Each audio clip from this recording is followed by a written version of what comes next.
Yakobedi Bancha, donc aujourd'hui je te retrouve avec grand plaisir pour une nouvelle présentation de manga.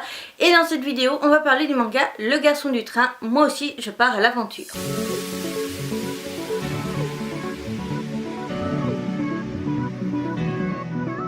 Donc du coup, le manga Le Garçon du Train, moi aussi je pars à l'aventure, est un manga des éditions Taifu dans le genre seinen. Nous sommes dans le genre comédie et romance. L'œuvre date de 2005 au Japon et de, si je ne me trompe pas, octobre 2006 en France. Nous sommes avec deux mangaka, un au scénario et un au dessin, donc j'ai été les afficher juste au-dessus. Et nous sommes sur un manga qui est âge conseillé aux 14 ans et plus. Par contre, petite note, la série a été stoppée au niveau commercialisation, ce qui est bien dommage. En ce qui concerne le résumé, je le rappelle au cas où, car vous avez été nombreux à me rejoindre ces 3 derniers mois, le résumé se trouve dans la barre d'infos, il y a juste à cliquer pour plus d'infos ou un truc comme ça, et tu as du coup tout simplement le résumé. En ce qui concerne du coup mon avis sur la qualité du dessin, je te dirais tout simplement que n'oublions pas que c'est un manga qui date quand même de 2005, donc forcément la qualité de dessin n'est pas forcément aussi top que celle qu'on a maintenant en 2017. Mais pour un manga qui date de 2005, je trouve quand même que la qualité est plutôt pas mal. Surtout que je trouve personnellement que la qualité de dessin est en harmonie parfaite avec l'œuvre, enfin avec l'aventure que l'on lit dans le manga et par rapport aussi au thème abordé. En ce qui concerne du coup l'œuvre, je te dirais tout simplement que ça a été un méga coup de cœur car tout simplement cette œuvre est complètement unique par rapport à toutes les œuvres que j'ai pu lire. Alors certes, le sujet otaku est un sujet que je retrouve de temps en temps, mais là l'œuvre est complètement différente de tous les sujets otaku que j'ai pu voir ou lire. Et donc du coup j'ai apprécié cette originalité, son côté unique. Surtout unique, en tout cas dans les œuvres qui est disponibles en France, je pense pas qu'il y en ait beaucoup qui soient assez proches de celle-ci. On est donc du coup sur un personnage qui est très timide, essaie d'évoluer tout seul mais n'y arrive pas. Et un jour en fait il va porter secours à une jeune fille dans un train. Et celle-ci du coup souhaite le remercier et donc du coup lui envoie un cadeau. Donc des tasses. Ça spoil pas grand chose parce que c'est très rapidement dans le manga. Donc du coup ce que j'ai énormément adoré c'est que en fait ce manga malgré le fait qu'il date de 2005 est très... en fait correspond à notre époque actuelle. C'est-à-dire qu'en fait tout simplement le jeune homme va aller sur un forum pour demander des conseils à d'autres célibataires, enfin, plus ou moins otaku, mais à d'autres célibataires tout simplement, quoi faire en fait demande de l'aide pour arriver à l'inviter, arriver à la remercier, etc. pour le cadeau qu'elle lui a offert et commencer à avoir un lien avec elle, amitié, etc. à arriver à passer le cap de passer un coup de fil, etc. etc. Et c'est vrai, je trouve que c'est très adapté à notre époque actuelle. On est à la génération Facebook, Twitter, Instagram, Snapchat, Skype, etc. YouTube. Et au final, où là, le personnage n'a pas d'amis réels. Il n'a que des amis, du coup, sur la toile, on va dire. Et je trouve que ça correspond exactement à notre monde actuel parce que personnellement, j'ai beaucoup d'amis, des gens que j'ai déjà vus en vrai, mais qui habitent à l'autre bout de la France. Et donc du coup, forcément, je passe par les réseaux sociaux, par internet, pour discuter avec eux. Et donc du coup, même moi, si je devais avoir ce genre de situation, je finirais aussi par passer sur leur ordinateur pour demander de l'aide à mes amis. Qu'est-ce que je dois faire, comment je dois m'y prendre, etc. etc.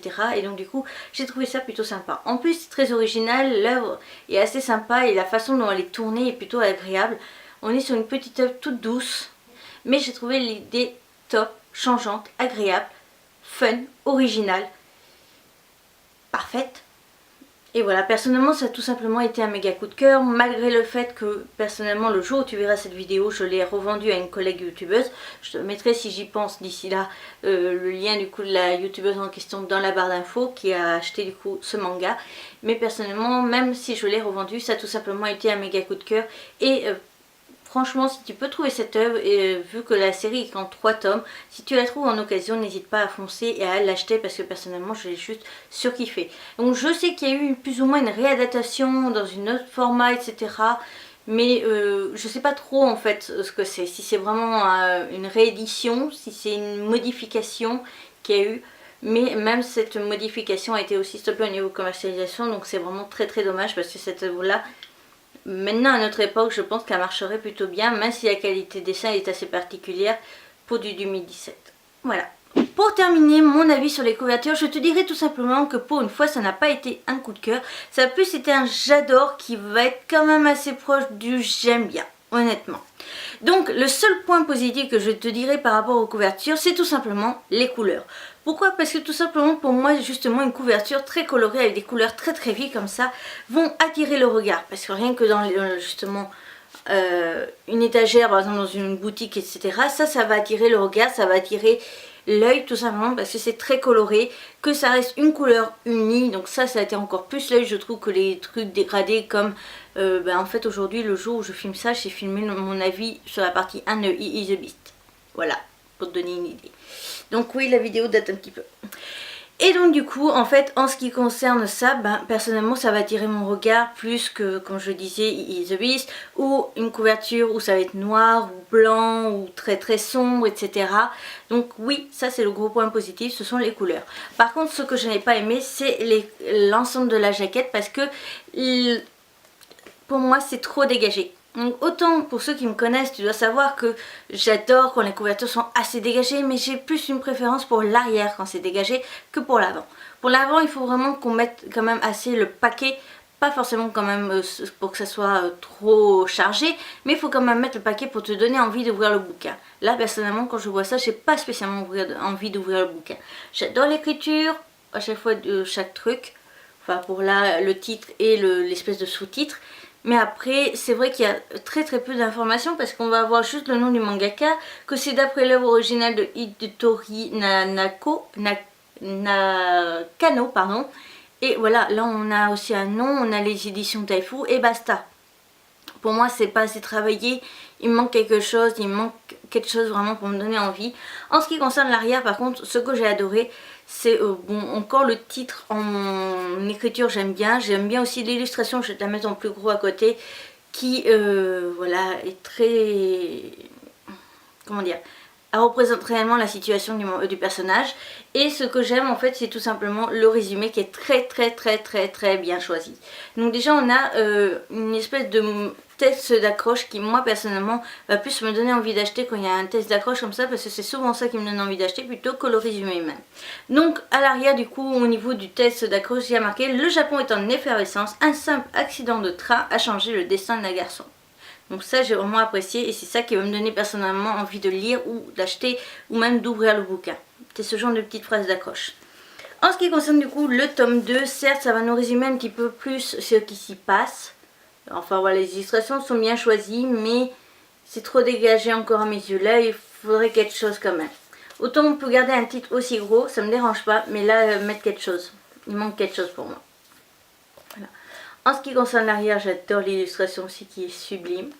Donc toujours un petit mot d'accroche et le résumé. Et en ce qui concerne du coup le tome 3, le voici. Donc là encore l'image est un peu plus large. Donc celle-ci par contre ça peut passer. Et donc du coup l'illustration à l'arrière. Donc quand je fais les choses complètement à l'envers aujourd'hui, j'ai vraiment fait les choses de la mauvaise façon. Donc le tome 1, voilà on a un petit mot de l'auteur. On va avoir après une page en couleur. Voilà qui est juste divine. De l'autre côté, on a encore du coup une image en couleur. Voilà. La page d'entrée qui est aussi sous papier glacé. Le sommaire et le début du manga. Donc dans le tome 2, on va aussi avoir droit à des pages en couleur qui sont juste parfaites. Voilà. Et ma préférée, ça va être quand même celle-ci parce qu'elle résume un petit peu l'aventure et tout ça, que c'est dans un train et que certains surveillent les autres, etc. Parce qu'il y a la fille ici. Voilà. Quand on commence, on a droit à ça. Et voilà. Donc du coup, pour ce qui est du tome 3, on va avoir... Donc pour ce qui est du tome 3, voici la première illustration. La deuxième. Voilà. La page d'entrée. Et voilà. La vidéo est à présent terminée, j'espère de tout mon cœur qu'elle t'aura plu. Si c'est le cas, n'hésite pas à mettre un petit pouce en l'air. Pense à aller t'abonner, c'est rapide et gratuit, ça me ferait extrêmement plaisir. Il suffit juste de cliquer soit sur la vidéo, sur la tête de panda, soit en dessous avec le grand bouton rouge. N'hésite pas du coup à me mettre en commentaire si cette série finalement t'a attisé ta curiosité ou pas du tout. Si toi tu l'as déjà lu par pur hasard, n'hésite pas à me mettre ton avis en commentaire. Et n'oublie pas du coup d'aller voir les 2 vidéos que je te mets en suggestion. Et pense surtout à me rejoindre sur les réseaux sociaux. Sur ce, à bientôt!